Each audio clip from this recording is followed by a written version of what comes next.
Que os simulados são uma das principais ferramentas para uma boa preparação, penso que já estamos fartos de saber. A dúvida que ainda paira na cabeça de muitos estudantes é saber quando e como realizá-los. Neste vídeo, eu te convido a fazermos ponderações sobre o assunto. Seja bem-vindo ao canal, eu sou Frankleudo Luan, mestre e doutor em Psicologia e recém-aprovado em Medicina. A princípio, eu gostaria de salientar que, sob nenhuma hipótese, você deve abrir mão de simulados e de provas antigas. Primeiro aspecto, o simulado permite um autodiagnóstico de como está sendo a sua assimilação dos conteúdos. Segundo aspecto, quando realizado sequencialmente, o volume de simulados oferece uma métrica de como está ocorrendo a sua evolução. Terceira consideração, o simulado cria uma atmosfera emocional de tensão e é importante experimentá-la para que o impacto emocional que naturalmente o dia da prova trará seja amortecido. Entendo que levar essas pancadas emocionais corriqueiras nos calejam e nos tornam mais resilientes. Quarto aspecto, o simulado nos coloca frente à aleatoriedade de questões. Nesse sentido, é bem diferente de você fazer uma lista de exercícios que normalmente não envolve surpresa no que se refere ao assunto. No simulado, você está resolvendo uma questão de baixo feudalismo e na sequência aparece outra sobre filosofia estoica, ou de uma questão sobre segunda lei de Mendel, passamos a outra sobre o princípio de Pascal na hidrostática. Então, lidar com o aleatório nos convoca a desenvolvermos velocidade e raciocínio. Tá aí outro benefício. Quinta vantagem, simular a prova nos traz resistência física e mental, capacidade de concentração, velocidade na resolução das questões.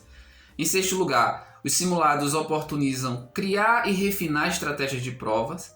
E por fim, em sétimo lugar, os simulados são excelentes oportunidades para aprendermos conteúdos novos. Ressaltadas essas razões, acho que unânimes, de por que fazer simulados, vamos tratar de pontos mais polêmicos, a começar de quando fazer simulados. As opiniões são divergentes e eu enxergo razoabilidade em muitas delas. Aqui eu vou trazer o meu entendimento, obviamente limitado, aliás, como são todos. Se você concorda, ótimo, se não, tudo bem. Pronuncie-se aqui nos comentários, eu lerei a sua opinião com o maior respeito. Eu enxergo dois grupos de estudantes em preparação. O primeiro, formado por estudantes que ainda não concluíram o ensino médio ou até já concluíram, mas tiveram um ensino muito defasado. E um segundo grupo, formado por aqueles que já concluíram e já tiveram contato com todos os conteúdos exigidos pelo exame. Considerar essa condição parece fundamental para se definir o início da resolução dos simulados. Para quem ainda não viu certos conteúdos, não me parece sensato fazer simulados desde o início da preparação. Isso aumentaria o risco de frustração, de desânimo ou traria um senso de incapacidade por não saber resolver as questões, o que pode inclusive levar ao abandono da rotina de estudos. Nesse caso, eu aguardaria um pouco mais até ter visto uma parcela significativa dos conteúdos, a não ser que você tenha acesso a simulados que contemplem apenas os conteúdos que você já cumpriu. E outra possibilidade é iniciar por provas de linguagens, que são em sua maioria de interpretação de texto, e para isso não existe muita teoria, é treino mesmo. Antes de iniciar a fase de simulados, você não pode ficar sem fazer nada. É para isto que existem as listas de exercícios, elas te ajudam a desenvolver a capacidade de resolver questões.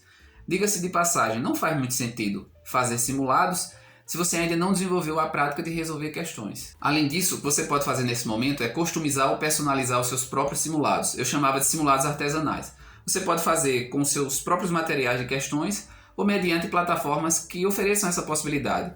A plataforma Prova Total, a de Ferreto, o Estude, permitem essa realização de simulados menores e com assuntos escolhidos. Selecione questões de vários assuntos que você já viu, dando atenção diferenciada àqueles que historicamente mais caem no Enem.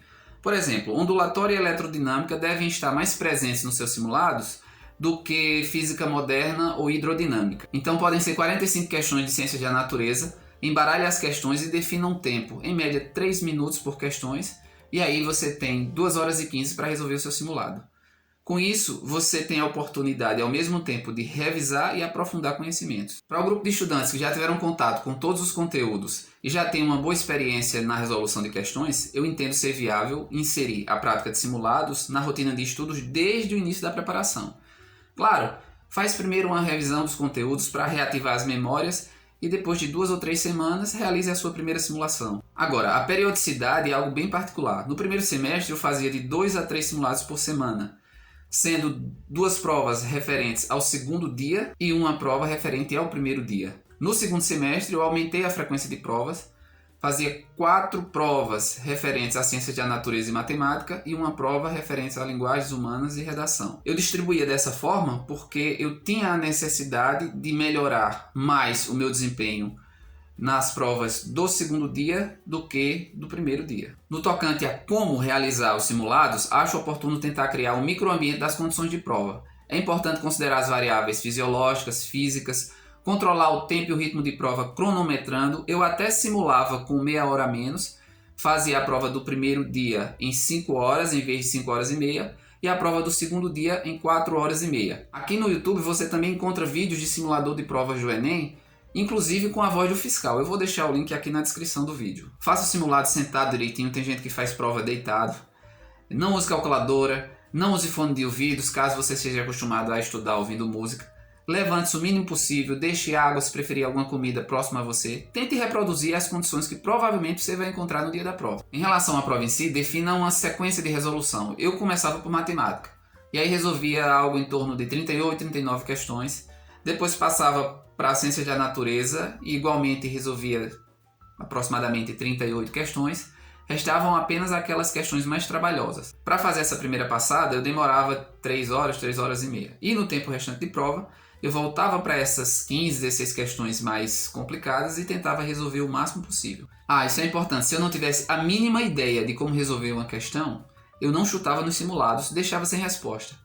Acertar no chute total é um engodo que pode ser bastante prejudicial. Outro fator hiper importante dos simulados é a correção. Eu fazia uma análise dos acertos. Existem questões que fazemos com convicção e existem aquelas que a gente acerta, mas sem muita segurança. A essas eu dava uma atenção especial, observando as resoluções comentadas. Mas na minha avaliação, a parte mais importante da correção dos simulados é a identificação e a ponderação dos erros. Busque entender se você errou porque a questão era mesmo difícil, se errou porque ainda não estudou suficientemente o assunto, ou se errou por displicência. Detectada a razão do erro, passe a trabalhar no sentido de não errar novamente por aquele mesmo motivo.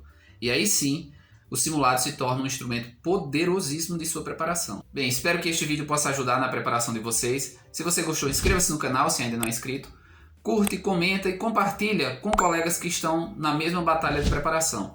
Por isso, eu agradeceria de coração, forte abraço e até mais.